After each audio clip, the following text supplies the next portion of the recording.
ನಮಸ್ಕಾರ ಸ್ನೇಹಿತರೆ, ಫೋಕಸ್ ಮತ್ತೊಂದು ವಿಡಿಯೋಗೆ ಸ್ವಾಗತ.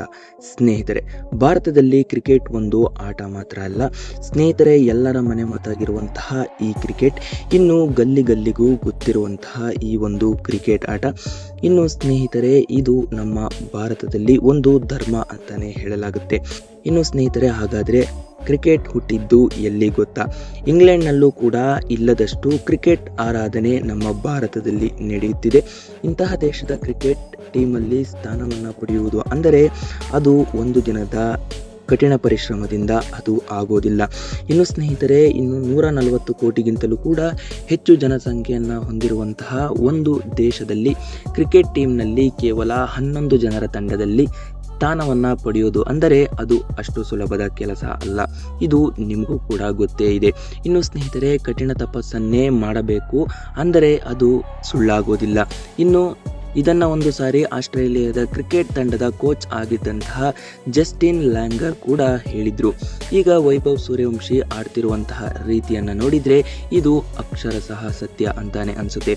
ಇನ್ನು ಸ್ನೇಹಿತರೆ, ವೈಭವ್ ಸೂರ್ಯವಂಶಿ ಬೆಳೆದು ಬಂದಿದ್ದು ಹೇಗೆ? ಇಷ್ಟು ಚಿಕ್ಕ ವಯಸ್ಸಿಗೆ ಇಷ್ಟೊಂದು ದೊಡ್ಡ ಸಾಧನೆಯನ್ನು ಮಾಡೋದಕ್ಕೆ ಹೇಗೆ ಸಾಧ್ಯ?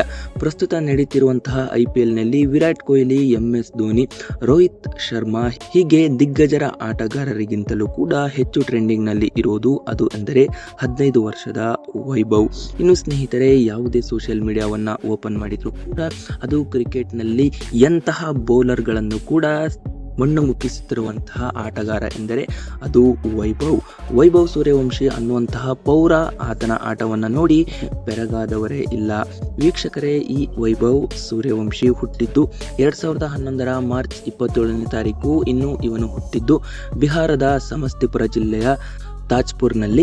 ಇನ್ನು ಸ್ನೇಹಿತರೆ, ಎಲ್ಲ ಊರಿನಲ್ಲೂ ಕೂಡ ಎಲ್ಲ ರೀತಿಯ ಸೌಲಭ್ಯಗಳು ಕೂಡ ಇರುವುದಿಲ್ಲ. ಹಾಗಾದರೆ ವೈಭವ್ ಸೂರ್ಯವಂಶಿ ಹುಟ್ಟಿದಂತಹ ಊರಿನಲ್ಲೂ ಕೂಡ ಅಷ್ಟೇನೂ ಸೌಲಭ್ಯ ಇಲ್ಲದಂತಹ ಒಂದು ಊರಿನ ಮಧ್ಯಮ ವರ್ಗದ ಕುಟುಂಬದಲ್ಲಿ ಹುಟ್ಟಿದಂತಹ ವೈಭವ್. ಇನ್ನು ಸ್ನೇಹಿತರೆ, ಇನ್ನು ಕ್ರಿಕೆಟ್ ಹುಚ್ಚು ವೈಭವ್ನ ತಲೆಗೆ ಹತ್ತಿದ್ದು ಯಾವಾಗ ಗೊತ್ತಾ?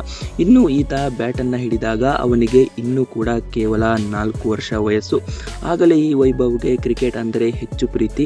ಇನ್ನು ಸ್ನೇಹಿತರೆ, ದಿನದಲ್ಲಿ 12 ತಾಸು ಕೂಡ ಬ್ಯಾಟನ್ನು ಕೈಯಲ್ಲಿ ಹಿಡಿದುಕೊಂಡು ಇನ್ನು 8 ತಾಸು ಶಾಲೆಯಲ್ಲಿ ಓದುತ್ತಿದ್ದಂತಹ ಈ ಹುಡುಗ ಇನ್ನು ಸ್ನೇಹಿತರೆ 8 ಗಂಟೆ ಮಾತ್ರ ನಿದ್ರೆಯನ್ನು ಮಾಡಿ ಇನ್ನು ಇವನ ಕ್ರಿಕೆಟ್ ಆಟವನ್ನು ನೋಡಿದಂತಹ ಅವರ ತಂದೆಗೆ ಇವನಲ್ಲಿ ಏನೋ ಇದೆ, ಇವನನ್ನ ಪ್ರೂವ್ ಮಾಡ್ಕೊಳ್ತಾನೆ ಅನ್ನೋ ಒಂದು ನಂಬಿಕೆ ಅವನ ಮೇಲೆ ಶುರುವಾಗುತ್ತೆ. ಅವನ ಮೇಲೆ ಅಪಾರವಾದಂತಹ ಭರವಸೆಯನ್ನ ಇಟ್ಟುಕೊಂಡಿದ್ದಂತಹ ವೈಭವ್ನ ತಂದೆ ಇನ್ನು ಜೊತೆಗೆ ಅಷ್ಟು ಸಣ್ಣ ವಯಸ್ಸಿನಲ್ಲೇ ತಮ್ಮ ಮನೆ ಸುತ್ತಮುತ್ತ ಹುಡುಗರ ಜೊತೆ ಕ್ರಿಕೆಟ್ ಆಡ್ತಾ ಇದ್ದಂತಹ ಅವನಲ್ಲಿ ಇದ್ದಂತಹ ಕ್ರಿಕೆಟ್ ಬಗೆಗಿನ ಉತ್ಸಾಹ ಮತ್ತು ಕೌಶಲ್ಯವನ್ನ ಅಕ್ಕಪಕ್ಕದವರು ಕೂಡ ಈತನನ್ನ ಗುರುತಿಸಿದ್ರು. ಇನ್ನು ಸ್ನೇಹಿತರೆ, ಅವನಲ್ಲಿ ಇದ್ದಂತಹ ಅಸಾಮಾನ್ಯ ಕ್ರಿಕೆಟ್ ಅನ್ನ ಕಂಡು ಆಗಲೇ ಅವರು ಬೆಕ್ಕಸ ಕೂಡ ಬೆರಗಾಗಿದ್ದು ಉಂಟು. ಹಾಗಾಗಿ ಅವನ ತಂದೆ ಕೂಡ ಒಂದು ನಿರ್ಧಾರವನ್ನ ಮಾಡಿದ್ರು, ಇವನನ್ನ ನಾನು ಕ್ರಿಕೆಟ್ ಫೀಲ್ಡ್ ನಲ್ಲಿ ಬೆಳೆಸಲೇಬೇಕು. ಇನ್ನು ಸ್ನೇಹಿತರೆ, ಮಧ್ಯಮ ವರ್ಗದಲ್ಲಿ ಹುಟ್ಟಿದಂತಹ ವೈಭವ್ ಸೂರ್ಯವಂಶಿ ಇನ್ನು ಸ್ನೇಹಿತರೆ, ಇವರ ಆರ್ಥಿಕ ಮಟ್ಟ ಅಷ್ಟೇನೂ ಚೆನ್ನಾಗಿ ಇಲ್ಲದೆ ಇದ್ದರೂ ಕೂಡ ಮಗನನ್ನ ಆ ಒಂದು ಸ್ಥಾನಕ್ಕೆ ತಲುಪಿಸಲೇಬೇಕು ಎಂದು ಪಣ ತೊಟ್ಟಂತಹ ತಂದೆ ಇನ್ನು ಸ್ನೇಹಿತರೆ, ಇಡೀ ಕುಟುಂಬವೇ ವೈಭವ್ನ ಕ್ರಿಕೆಟ್ ಕನಸಿಗೆ ರೆಕ್ಕೆಯನ್ನ ಕಟ್ಟುವುದಕ್ಕೆ ಶುರು ಮಾಡಿದ್ರು. ಹಾಗಾಗಿ ಸಮಷ್ಟಿಪುರದಲ್ಲಿ ಇದ್ದಂತಹ ಹತ್ತಿರದಲ್ಲೇ ಇದ್ದಂತಹ ಕ್ರಿಕೆಟ್ ಅಕಾಡೆಮಿ ಒಂದರಲ್ಲಿ ತರಬೇತಿ ಕೊಡಿಸೋದಿಕ್ಕೆ, ಅವನ ಕ್ರಿಕೆಟ್ ಕನಸಿಗೆ ನೀರನ್ನ ಎರೆಯೋದಿಕ್ಕೆ, ಇವನ ಕ್ರಿಕೆಟ್ನ ಕನಸಿನ ಬೀಜವನ್ನ ಬಿತ್ತೋದಿಕ್ಕೆ ಕುಟುಂಬದವರಿಂದ ಸಾಕಷ್ಟು ಬೆಂಬಲ ಸಿಗುತ್ತೆ. ಇನ್ನು ಸ್ನೇಹಿತರೆ, ವೈಭವ್ ಅವರ ತಂದೆ ಹೇಳಿಕೊಂಡಿದ್ದಾರೆ. ಇನ್ನು ಅವರ ಮನೆಯ ಹತ್ತಿರನೇ ತಂದೆ ಒಂದು ಟರ್ಫ್ ಪಿಚ್ ಅನ್ನು ಕೂಡ ರೆಡಿ ಮಾಡಿದ್ರು. ಇನ್ನು ಆದ್ದರಿಂದ ಈ ವೈಭವ್ ಶಾಲೆಯಿಂದ ಬಂದ ನಂತರ ಶಾಲೆ ಇಲ್ಲದಂತಹ ಸಮಯದಲ್ಲಿ ಹೀಗೆ ಸಮಯ ಸಿಕ್ಕಾಗೆಲ್ಲ ಕ್ರಿಕೆಟ್ ಆಡ್ತಾನೆ ಇದ್ದ. ಅವನು ಬೆಳೀತಾ ವೈಭವ್ನ ಕ್ರಿಕೆಟ್ ಹಸಿವು ಇನ್ನೂ ಕೂಡ ಹೆಚ್ಚಾಗುತ್ತೆ. ಇನ್ನು ಸ್ನೇಹಿತರೆ, ವೈಭವ್ ಸೂರ್ಯವಂಶಿ ಓದಿನಲ್ಲಿ ಅಷ್ಟು ತಲೆ ಕೆಡಿಸಿಕೊಳ್ಳದಂತಹ ಈ ಹುಡುಗ ಇನ್ನು ಆಟದಲ್ಲಿ ಹೆಚ್ಚಿನ ತಲೆ ಕೆಡಿಸಿಕೊಂಡಂತಹ ವೈಭವ್. ಇನ್ನು ಸ್ನೇಹಿತರೆ, ವೈಭವ್ಗೆ ಇದ್ದಂತಹ ಹಸಿವು, ಈ ಹಸಿವನ್ನ ದಣಿಸೋದಕ್ಕೆ ಅಂತಾನೆ ಅವನ ತಂದೆ ಹೆಚ್ಚಿನ ತರಬೇತಿಯನ್ನ ಕೊಡಿಸೋದಿಕ್ಕೆ ತೀರ್ಮಾನಿಸುತ್ತಾರೆ.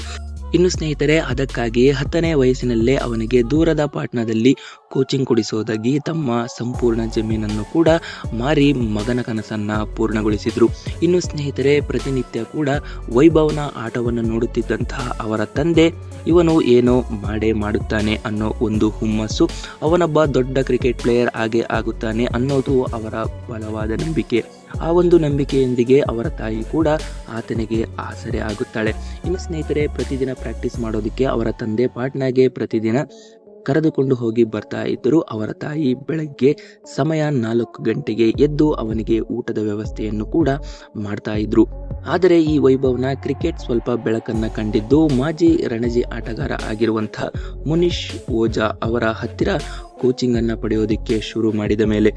ಇನ್ನು 10ನೇ ವಯಸ್ಸಿಗೆ ದೊಡ್ಡ ದೊಡ್ಡ ಬೌಲರ್ಸ್ಗಳನ್ನ ದಂಡಿಸಿ ಶತಕಗಳನ್ನ ಬಾರಿಸ್ತಾ ಇದ್ದಂತಹ ಆಗಲೇ ಅವನ ಸತತ ಪರಿಶ್ರಮದಿಂದ. ಇನ್ನು ಸ್ನೇಹಿತರೆ, ಈಗಾಗಲೇ ಸೋಷಿಯಲ್ ಮೀಡಿಯಾದಲ್ಲಿ ಟ್ರೆಂಡ್ ಆಗಿರುವಂತಹ ಎಂತಹ ಬೌಲರ್ಸ್ಗಳೇ ಬಂದರೂ ಕೂಡ ಇವರನ್ನ ದಂಡಿಸುತ್ತಾನೆ ಎಂದೇ ಹೆಸರಾದಂತಹ ವೈಭವ್ ಸೂರ್ಯವಂಶಿ ಇನ್ನು ಇವನ ಸತತ ಪರಿಶ್ರಮದಿಂದ ಸತತ ಕಷ್ಟಗಳನ್ನೇ ಎದುರಿಸುತ್ತಾ ಬಂದಂತಹ ಈ ಹುಡುಗ ಇನ್ನು ಅಂಡರ್-12 ಮತ್ತು ಅಂಡರ್-16 ರಾಜ್ಯ ತಂಡಗಳಲ್ಲಿ ಸ್ಥಾನ ಪಡೆದಲ್ಲೇ ಅಲ್ಲಿ ಅದ್ಭುತ ಪ್ರದರ್ಶನವನ್ನು ಕೂಡ ತೋರಿಸುತ್ತಾನೆ. ವೈಭವ್ನ ಕ್ರಿಕೆಟ್ ಆರ್ಭಟ ಬಿಹಾರ ಕ್ರಿಕೆಟ್ ಅಸೋಸಿಯೇಷನ್ಗೂ ತಲುಪಿದ ಅವನ ಆಟವನ್ನು ನೋಡಿದ ಮೇಲೆ BCCI ಕೂಡ ಇವನ ಮೇಲೆ ಒಂದು ಕಣ್ಣನ್ನ ಇಡುತ್ತೆ. ಇನ್ನು ಅಂಡರ್-19 ತಂಡಕ್ಕೆ ಆಯ್ಕೆ ಮಾಡಿ ಅವಕಾಶವನ್ನು ಕೂಡ, ಆದರೆ ಮೊದಲ 2 ಸರಣಿಗಳಲ್ಲಿ ಬಾಂಗ್ಲಾದೇಶ್ ಮತ್ತು ಇಂಗ್ಲೆಂಡ್ ಸರಣಿಗಳಲ್ಲಿ ವೈಭವ್ ಅಷ್ಟೇನು ಚೆನ್ನಾಗಿ ಆಡಲಿಲ್ಲ.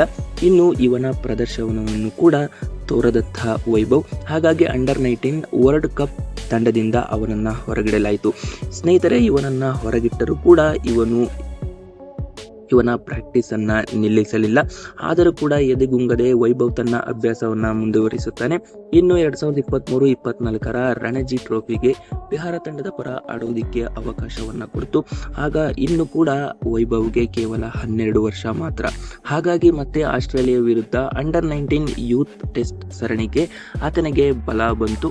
12 ವರ್ಷ ಹುಡುಗ ಮೊದಲ ಪಂದ್ಯದಲ್ಲೇ ಶತಕ ಸಿಡಿಸಿ ಆಗಲೇ ವಿಶ್ವದ ಗಮನವನ್ನ ಸೆಳೆಯೋದಕ್ಕೆ ಶುರು ಮಾಡಿದ. ಇನ್ನು ಸ್ನೇಹಿತರೆ, ಈತನ ಬಗ್ಗೆ ನಿಜ ಹೇಳಬೇಕು ಅಂದರೆ ವೈಭವ್ ಅಲ್ಲಿಂದ ಯಾವತ್ತೂ ಹಿಂತಿರುಗಿ ನೋಡಲೇ ಇಲ್ಲ. ನಂತರ ಬಿಹಾರ ತಂಡದಲ್ಲಿ ಸತತವಾಗಿ ರನ್ ಹೊಳೆಯನ್ನೇ ಸುರಿಸಿದಂತಹ ಈತ ಇನ್ನು ಬೆಂಗಳೂರಿನ ನ್ಯಾಷನಲ್ ಕ್ರಿಕೆಟ್ ಅಕಾಡೆಮಿ NCA ಈ ವೈಭವ್ ಸೂರ್ಯವಂಶಿ ಆಡೋದರ ಮೇಲೆ ಒಂದು ಕಣ್ಣನ್ನ ಇಟ್ಟಿತ್ತು. ಜೊತೆಗೆ IPLನ ರಾಜಸ್ಥಾನ್ ರಾಯಲ್ಸ್ ತಂಡದ ಸ್ಕೌಟಿಂಗ್ ನೆಟ್ವರ್ಕ್ ಕೂಡ ವೈಭವ್ ಆಟಕ್ಕೆ ಮಾರು ಹೋಗಿತ್ತು. ಹಾಗಾಗಿಯೇ ತಂಡದ ಬ್ಯಾಟಿಂಗ್ ಕನ್ಸಲ್ಟೆಂಟ್ ವಿಕ್ರಮ್ ರಾಥೋಡ್ ವೈಭವ್ ಆಟವನ್ನ ಸೂಕ್ಷ್ಮವಾಗಿ ನೋಡೋದಕ್ಕೆ ಶುರು ಮಾಡಿದ್ರು. ಹಾಗಾಗಿ RR ತಂಡ ಟ್ರಯಲ್ಗೆ ಅಂತ ಕರೆದಾಗ ರಾಥೋಡ್ ಕೊಟ್ಟಂತಹ ಟಾಸ್ಕ್ನನ್ನ ಯಶಸ್ವಿಯಾಗಿ ಮುಗಿಸಿದಂತಹ ವೈಭವ್ ಇನ್ನು ಮುಂದಿನ IPL ಹರಾಜಿಗೆ ಎಂಟ್ರಿ ಪಡೆಯುವಂತಹ ಈ ಹುಡುಗ ಸೂಚನೆಯನ್ನ ಕೊಟ್ಟಿತು. ಅದರಂತೆ 2025ರ IPL ಹರಾಜಿನಲ್ಲಿ 30 ಲಕ್ಷ ಮೂಲ ಬೆಲೆಯನ್ನ ಹೊಂದಿದಂತಹ ವೈಭವ್ RR ತಂಡ ಖರೀದಿ ಮಾಡೋದಕ್ಕೆ ಮುಂತಾಯಿತು. ಆದರೆ ಕೇವಲ ವೈಭವ್ ಸೂರ್ಯವಂಶಿಯನ್ನ RR ತಂಡ ಮಾತ್ರ ಖರೀದಿ ಮಾಡೋದಕ್ಕೆ ಮುಂದಾಗಲಿಲ್ಲ. ಇನ್ನು ವೈಭವ್ನ ಹೆಸರು ಬಂದ ಕೂಡಲೇ ಡೆಲ್ಲಿ ಕ್ಯಾಪಿಟಲ್ಸ್ ತಂಡ ಕೂಡ ಈತನನ್ನ ಖರೀದಿ ಮಾಡೋದಕ್ಕೆ RR ತಂಡದ ಜೊತೆಗೆ ಜಿದ್ದಿಗೆ ಬಿದ್ದಂತಹ ಡೆಲ್ಲಿ ಕ್ಯಾಪಿಟಲ್ಸ್ ಕೊನೆಗೆ ವೈಭವ್ 1,10,00,000ಕ್ಕೆ RR ತಂಡದ ಪಾಲಾಗುತ್ತಾನೆ. ಇನ್ನು ಇದಾದ ಮೇಲೆ ಮುಂದಿನದೆಲ್ಲ ಇತಿಹಾಸವನ್ನೇ ಸೃಷ್ಟಿ. ಅದೇ ವರ್ಷ ಅಂದರೆ 2025ರಲ್ಲಿ IPLಗೆ ವೈಭವ್ ಪಾದಾರ್ಪಣೆ ಮಾಡಿ ಅವನಿಗೆ 14 ವರ್ಷ 23 ದಿವಸ ಆಗಿದ್ದಂತಹ ಈತ ಇನ್ನು ವೈಭವ್ ತಾನು ಆಡಿದಂತಹ ಮೊದಲ ಪಂದ್ಯದಲ್ಲಿ ಆರ್ಭಟಿಸಿದ್ದ ಚೆನ್ನೈ ಸೂಪರ್ ಕಿಂಗ್ಸ್ ವಿರುದ್ಧ ತಾನು ಆಡಿದಂತಹ ಮೊದಲ ಬಾಲ್ನಲ್ಲಿ 6 ರನ್ನ ಬಾರಿಸಿ ಭರ್ಜರಿ ಶುಭಾರಂಭವನ್ನ ಮಾಡಿದ್ದ. ಆ ಒಂದು ಪಂದ್ಯದಲ್ಲಿ 20 ಬಾಲ್ಗಳಲ್ಲಿ 34 ರನ್ನನ್ನ ಬಾರಿಸಿ ಸೆಯನ್ನ ಮೂಡಿಸಿದ್ದ. ಆದರೆ ಕೆಲವು ಪಂದ್ಯಗಳ ನಂತರ ನಡೆದಿದ್ದು ಇಡೀ ಕ್ರಿಕೆಟ್ ಲೋಕವೇ ಮರೆಯಲಾಗದಂತಹ ಘಟನೆ.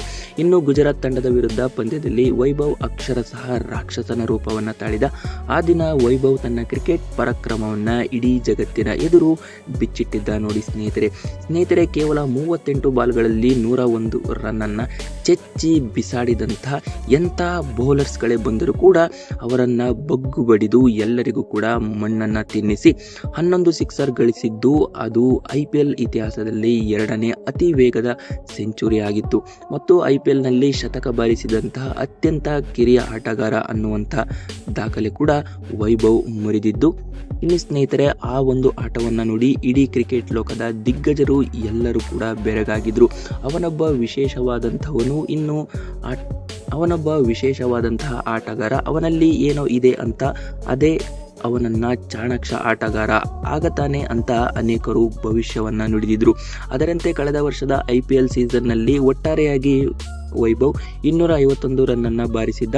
ಇನ್ನು ಸ್ನೇಹಿತರೆ, ಇದಾದ ನಂತರ ವೈಭವ್ ಭಾರತದ ಪರವಾಗಿ ಅಂಡರ್-19 ವಿಶ್ವಕಪ್ನಲ್ಲಿ ಆಡುವಂತಹ ಅವಕಾಶವನ್ನು ಕೂಡ ಸಿಕ್ಕಿದ್ದು. ಇನ್ನು ಅರ್ಧದಲ್ಲೇ 2025ರ IPL ಅವನನ್ನ ಭಾರತಕ್ಕೆ ಪರಿಚಯವನ್ನ ಮಾಡಿಕೊಟ್ಟರೆ, ಅಂಡರ್-19 ವಿಶ್ವಕಪ್ ಟೂರ್ನಿಮೆಂಟ್ ಇಡೀ ಜಗತ್ತಿಗೆ ಪರಿಚಯ ಮಾಡಿಕೊಟ್ಟಿತ್ತು ಅಂದರೆ ಇದು ತಪ್ಪಾಗೋದಿಲ್ಲ ಅಲ್ಲವಾ. ಇನ್ನು ಜಿಂಬಾಬ್ವೆಯಲ್ಲಿ ನಡೆದಂತಹ ಆ ಒಂದು ವಿಶ್ವಕಪ್ನಲ್ಲಿ ವೈಭವ್ ಅಕ್ಷರಶಃ ರಾರಾಜಿಸಿದ್ದ. ಅದರಲ್ಲೂ ಇಂಗ್ಲೆಂಡ್ನ ವಿರುದ್ಧ ಫೈನಲ್ ಪಂದ್ಯದಲ್ಲಿ ವೈಭವ್ ತನ್ನ ಜೀವನದ ಅತ್ಯಂತ ದೊಡ್ಡ ಇನ್ನಿಂಗ್ಸ್ ಅನ್ನ ಆಡಿದ್ದ. ಆ ಒಂದು ಮ್ಯಾಚ್ನಲ್ಲಿ ಕೇವಲ 80 ಬಾಲ್ಗಳಿಗೆ 175 ರನ್ನ ಬಾರಿಸಿದ್ದ. ಅದರಲ್ಲಿ ಬರೋಬ್ಬರಿ 15 ಸಿಕ್ಸರ್ಗಳು ಮತ್ತು 15 ಫೋರ್ಗಳು ಕೂಡ ತುಂಬಿತು. ಇನ್ನು ಸ್ನೇಹಿತರೆ, ವೈಭವ್ ಸೂರ್ಯವಂಶಿ ಹೆಸರನ್ನ ಕೇಳಿದಾಗ ಎಲ್ಲರೂ ಕೂಡ 1 ರನ್ 2 ರನ್ ಎಂದು ಕಾಯೋದಿಲ್ಲ, ಅದು ಸಿಕ್ಸರ್ಗಳು, ಅದು ಫೋರ್ಗಳನ್ನೇ ಬಾರಿಸುತ್ತಾನೆ. ಇನ್ನು ಸ್ನೇಹಿತರೆ, ಈತನ ಸತತ ಹೋರಾಟದ ಫಲವಾಗಿ ಭಾರತ 100 ರನ್ಗಳಿಂದ ಇಂಗ್ಲೆಂಡ್ ತಂಡವನ್ನ ಸೋಲಿಸಿ ಭಾರತ ಅಂಡರ್-19 ವಿಶ್ವಕಪ್ ಅನ್ನ ಎತ್ತಿ ಹಿಡಿದು ಟೂರ್ನಿ ಉದ್ದಕ್ಕೂ ತನ್ನ ಪರಾಕ್ರಮದ ಫಲವಾಗಿ Vaibhav man of the match ಅನ್ನು ಕೂಡ, ಜೊತೆಗೆ ಮ್ಯಾನ್ ಆಫ್ ದಿ ಟೂರ್ನಿಮೆಂಟ್ ಪ್ರಶಸ್ತಿಯನ್ನು ಕೂಡ ಬಾಚಿಕೊಂಡಿದ್ದ. ಅದರ ಹಿಂದೆನೇ ಶುರುವಾಗಿದ್ದು ವೈಭವ್ 2ನೇ IPLನ ದಂಡಯಾತ್ರೆ ಮಾಡುತ್ತಾನೆ. ಇನ್ನು ಇದೇ ಮ್ಯಾಚ್ನಲ್ಲಿ ಅಂದರೆ IPL ಆರಂಭ ಆಗೋದಕ್ಕಿಂತಲೂ ಕೂಡ 3 ದಿವಸ ಮುಂಚೆ ಅಂದರೆ ಮಾರ್ಚ್ 15ನೇ ತಾರೀಕು ಆತನಿಗೆ 15 ವರ್ಷ ತುಂಬಿತ್ತು. ಈ ಒಂದು ಸೀಸನ್ನಲ್ಲೂ ಕೂಡ ಅದ್ಭುತ ಆರಂಭವನ್ನೇ ವೈಭವ್ ಪಡೆದಿದ್ದಾನೆ. ಚೆನ್ನೈ ಸೂಪರ್ ಕಿಂಗ್ಸ್ ವಿರುದ್ಧ ಪಂದ್ಯದಲ್ಲೂ ಕೂಡ ಆತ ಕೇವಲ 17 ಬಾಲ್ಗಳಲ್ಲಿ 52 ರನ್ಗಳನ್ನು ಗಳಿಸಿದ. ಇಡೀ ಕ್ರೀಡಾಂಗಣ ಹುಚ್ಚೆದ್ದು ಕುಣಿದಿತ್ತು. ಅಲ್ಲಿಗೆ ಈ ವರ್ಷದ IPL ನಂದೇ ಅಂತ ಸಾರಿ ಹೇಳಿದ್ದಂತಹ ವೈಭವ್ ಇಂಡಿಯನ್ಸ್ ಜೊತೆಗಿನ ಮ್ಯಾಚ್ನಲ್ಲೂ 14 ಬಾಲ್ಗಳಲ್ಲಿ 31 ರನ್ ಬಾರಿಸಿದ್ದ. ಸ್ನೇಹಿತರೆ, ಭಾರತ ಮಾತ್ರ ಅಲ್ಲ, ಇಡೀ ವಿಶ್ವದ ಅದ್ಭುತ ಬೌಲರ್ಸ್ಗಳಲ್ಲಿ ಒಬ್ಬರಾದಂತಹ ಬೂಮ್ರಾ ಅವರ ಬೌಲಿಂಗ್ ಅನ್ನು ಕೂಡ ದಿಟ್ಟತನದಿಂದ ಎದುರಿಸಿ ಹಿಗ್ಗಾಮುಗ್ಗಾ ಬಾರಿಸಿದ್ದ. ಇನ್ನು ಮೊನ್ನೆಯೇ RCB ತಂಡದ ವಿರುದ್ಧ ನೀವು ಈ ಮ್ಯಾಚ್ ಅನ್ನು ಕೂಡ ನೋಡಿರ್ತೀರಾ ಅನ್ಕೊಂಡಿರ್ತೀನಿ. ತನ್ನ ಇನ್ನೊಂದು ವಿರಾಟ ರೂಪವನ್ನ ಪ್ರದರ್ಶನ ಮಾಡಿದಂಥ ಕೇವಲ 26 ಬಾಲ್ಗಳಲ್ಲಿ 78 ರನ್ನನ್ನು ಬಾರಿಸಿ RCB ತಂಡಕ್ಕೆ ಮುಟ್ಟಿ ನೋಡಿಕೊಳ್ಳುವಂತೆ ಆತ ಶಾಕನ್ನು ಕೊಟ್ಟಿದ್ದ. ಅದಲ್ಲದೆ ಆಸ್ಟ್ರೇಲಿಯಾದ ವಿಶ್ವಖ್ಯಾತ ಬೌಲರ್ ಆದಂತಹ ಜೋಶ್ ಏಂಜಲ್ ವುಡ್ ಬೌಲಿಂಗ್ ಅನ್ನು ಧೂಳಿಪಟ ಮಾಡಿದ್ದ. ಆತನ ಒಂದೇ ಓವರ್ನಲ್ಲಿ ಬೌಂಡರಿ ಸಿಕ್ಸರ್ಗಳನ್ನು ಸೇರಿಸಿ 19 ರನ್ ಹೂಳಿತು. ವಿಶ್ವದ ದೊಡ್ಡ ಬೌಲರ್ಸ್ ಖ್ಯಾತಿ ಮಕಾಡೆ ಮಲಗಿತ್ತು. ಸದ್ಯದಲ್ಲಿ IPLನಲ್ಲಿ ಈ ವೈಭವ್ ಖ್ಯಾತಿ ಎಷ್ಟರ ಮಟ್ಟಿಗೆ ಇದೆ ಅಂದರೆ, ಇನ್ನು ವೈಭವ್ ಸೂರ್ಯವಂಶಿ ಅಂದರೆ ಅದು ಟ್ರೆಂಡಿಂಗ್ ಮಾತ್ರ ಸ್ನೇಹಿತರೆ. ಇನ್ನು ಈತನ ಮಾರ್ಕೆಟ್ ವ್ಯಾಲ್ಯೂ ಕೂಡ ಹೆಚ್ಚಾಗಿದೆ ಅಂತ ವರದಿಗಳು ತಿಳಿಸುತ್ತವೆ. ಇನ್ನು 2024ರಲ್ಲಿ 1,10,00,000ಕ್ಕೆ ರಾಜಸ್ಥಾನ್ ರಾಯಲ್ಸ್ ಇವನನ್ನ ಖರೀದಿ ಮಾಡಿತ್ತು. ಈಗ ಆ ಒಂದು ಹೂಡಿಕೆ ಆಗ ಮಾಡಿದಂತಹ 1,10,00,000 ಈಗ 16 ಕೋಟಿ ಆಗಿದೆ ಅಂತ ಕೆಲವು ವರದಿಗಳು ಕೂಡ ತಿಳಿಸುತ್ತವೆ. ಈತನ ಆಟಕ್ಕೆ ಮನಸೋತಂತಹ ಕೆಲವರು ಇವನನ್ನ ಕ್ರಿಕೆಟ್ ದೇವರು ಎಂತಲೂ ಕೂಡ ಕರೆಯುತ್ತಾನೆ.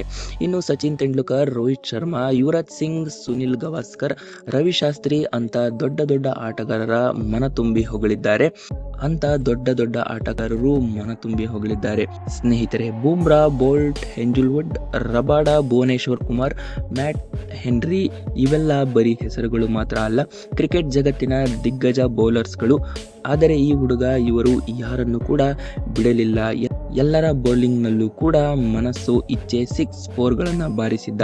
ಸ್ನೇಹಿತರೆ, ವೈಭವ್ ಸೂರ್ಯವಂಶಿ ಪ್ರಾಕ್ಟೀಸ್ ಹೇಗಿತ್ತು ಎಂದರೆ, ಒಂದು ಪರ್ಟಿಕ್ಯುಲರ್ ಹೊಡೆತವನ್ನು ಕಲಿಯೋದಕ್ಕೆ ಆತ ಸುಮಾರು 400ರಿಂದ 500 ಹೆಸರುಗಳನ್ನು ಎದುರಿಸುತ್ತಾ ಇದ್ದ ಅಂತ ಎನರ್ಜಿಯ ಒಂದು ಈತ ಇದೇ ರೀತಿ ತನ್ನ ಆಟವನ್ನು ಮುಂದುವರಿಸಿದರೆ ಕ್ರಿಕೆಟ್ ಜಗತ್ತಿನಲ್ಲಿ ಯಾವತ್ತೂ ಕೂಡ ಈತನ ಹೆಸರು ಮರೆಯಾಗೋದಿಲ್ಲ.